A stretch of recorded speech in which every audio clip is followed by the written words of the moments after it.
Hello बच्चों, पिछला ही content समझ में आया? पढ़ोगे जरूर समझ में आएगा और एग्जाम के उद्देश्य से बहुत बढ़िया नोट्स टाइप ही आपको तैयार करके दिया था। आज हम पॉलिटिक्स साइंस का फर्स्ट का ही प्लेटो के दार्शनिक राजा का सिद्धांत पढ़ेंगे। प्लेटो के संपूर्ण दर्शन का सार दार्शनिक राजाओं का शासन है। प्लेटो के अनुसार राज्य सभी आदर्श रूप प्राप्त कर सकता है, जबकि अलग उसका शासन योग्य, कुशल, ज्ञानी और स्वार्थहीन दार्शनिक शासकों के हाथों में हो, आजकल के नेताओं जैसे हाथों में नहीं। रिपब्लिक में प्रतिपादित शिक्षा और साम्यवाद के सिद्धांतों की अंतिम परिणति एक दार्शनिक शासक के निर्माण में होती है। दार्शनिक राजाओं के शासन का यह सिद्धांत प्लेटो का एक अत्यंत प्रमुख और सबसे मौलिक सिद्धांत है। प्लेटो दार्शनिक राजा का सिद्धांत उसकी दो प्रमुख मान्यताओं का तार्किक परिणाम है। उसकी पहली मान्यता आत्मा के त्रिभाग की धारणा है। उसके अनुसार आत्मा अथवा मानव व्यक्तित्व में तीन तत्व होते हैं, जो पहले न्याय सिद्धांत में मैं बता चुका हूँ। विवेक, साहस और क्षुधा। विवेक का कार्य शासन करना, साहस का कार्य रक्षा करना और क्षुधा कार्य उत्पादन कार्य करना है। इन्हीं के अनुरूप राज्य में तीन वर्ग होते हैं, दार्शनिक, सैनिक और उत्पादक। दार्शनिक विवेक का, सैनिक साहस का और उत्पादन क्षुधा का प्रतिनिधित्व करते हैं। अतएव जिस प्रकार विवेक अर्थात बुद्धि किसी श्रेष्ठ व्यक्ति का पूर्ण स्वामी होता है, उसी प्रकार विवेक के प्रतीक दार्शनिक को भी आदर्श राज्य का शासक होना चाहिए। प्लेटो की दूसरी मान्यता यह है कि सद्गुण ही ज्ञान है, अर्थात संसार में जो कुछ भी वस्तुनिष्ठ सत्य है उसका ज्ञान तर्कसंगत विवेक से हो सकता है। वह सत्य वास्तविकता है, चाहे इसके बारे में कोई व्यक्ति कुछ भी क्यों न सोचे। उसकी अनुभूति होनी चाहिए, इसलिए नहीं कि लोग इसे चाहते हैं, बल्कि इसलिए कि यह सत्य है। दूसरे शब्दों में प्लेटो का विचार है कि मनुष्य की इच्छा गौण है, अर्थात मनुष्य जो मानता है, जानता है, उसे सत्य का ज्ञान है, वही सद्गुणी होता है और इसलिए इसे ही शासन करना चाहिए। इसका ज्ञान ही उसे शक्ति का अधिकारी बनाता है। प्लेटो के अनुसार दार्शनिक राजा में कौन कौन से गुण होने चाहिए? प्लेटो के अनुसार दार्शनिक शासन में निम्नलिखित गुण होने चाहिए। वह विवेक का प्रेमी होना चाहिए। दूसरा, सत्य का अनुगामी होना चाहिए। तीसरा, न्याय का प्रेमी होना चाहिए। चौथा, उसको निस्वार्थी होना चाहिए। आत्मनियंत्रण होना चाहिए। स्मरण शक्ति बहुत तीक्ष्ण होनी चाहिए और उसका स्वभाव बहुत शांत स्वभाव वाला होना चाहिए। इन गुणों से परफेक्ट व्यक्ति ही दार्शनिक राजा बनने के योग्य है।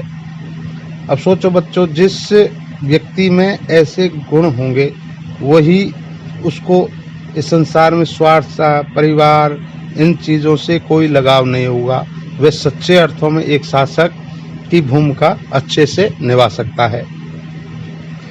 दार्शनिक राजा का निर्माण कैसे होगा?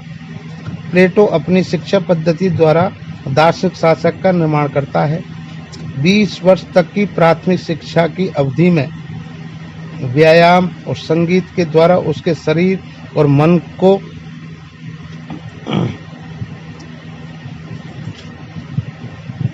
किया जाता है। 20 वर्ष से 30 वर्ष तक विभिन्न विज्ञानों द्वारा उसके विवेक को विकसित और आत्म वस्तु को सत्य की ओर उन्मुख किया जाता है। 30 से 35 वर्ष की अवस्था के बीच द्वंद्वात्मकता की दिशा के द्वारा उसे सर्वोच्च सत्य का ज्ञान प्राप्त होता है, परंतु शिक्षा यही पूर्ण नहीं होती है। आगामी 15 वर्ष तक अपने सैद्धांतिक ज्ञान को व्यवहारिक रूप में परिणत करने के लिए उसे संसार की पाठशालाओं में विचरण करना पड़ता है। इस अवधि में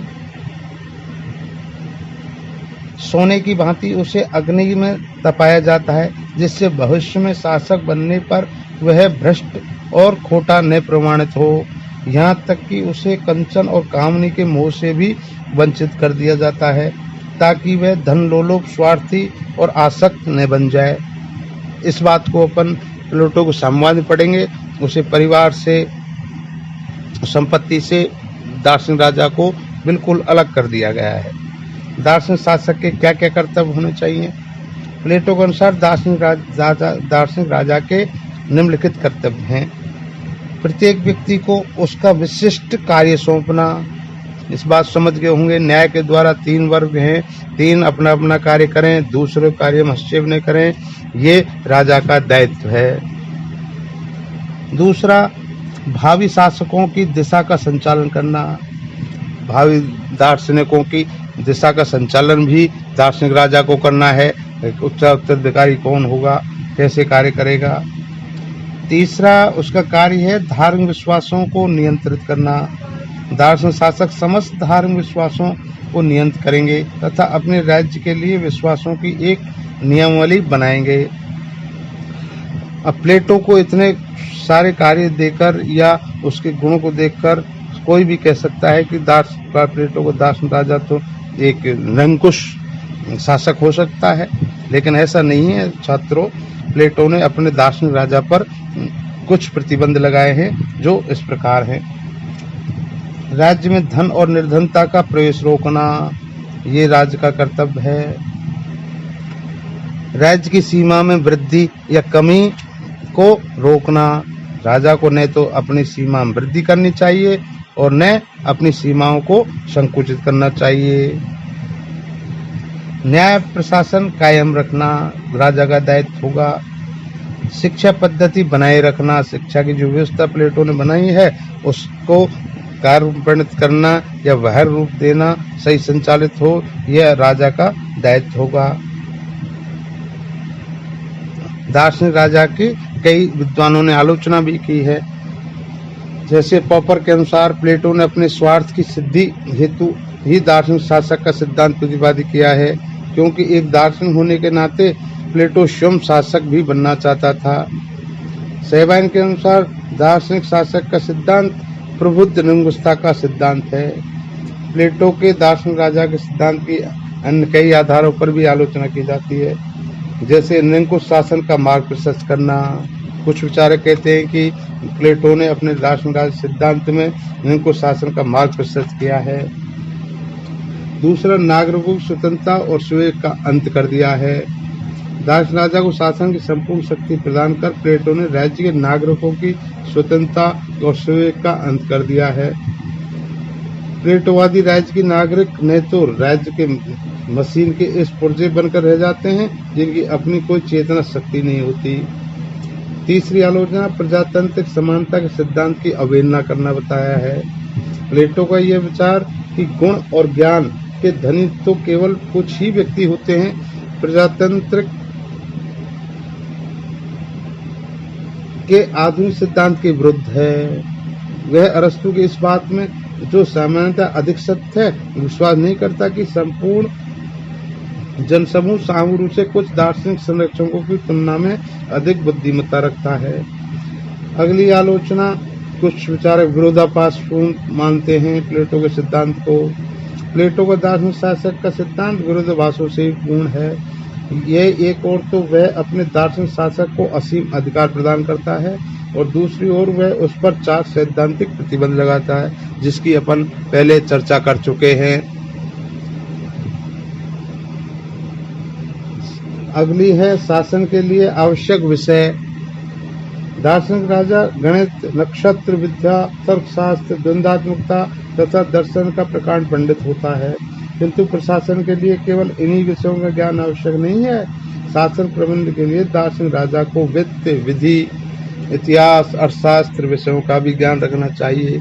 इस संबंध में अरस्तु का यह कहना सही है कि व्यावहारिक ज्ञान विशेषज्ञ के ज्ञान से भिन्न होता है। अगली आलोचना, दार्शनिक वर्ग का शासन अंशुतलंत और अहितकर है।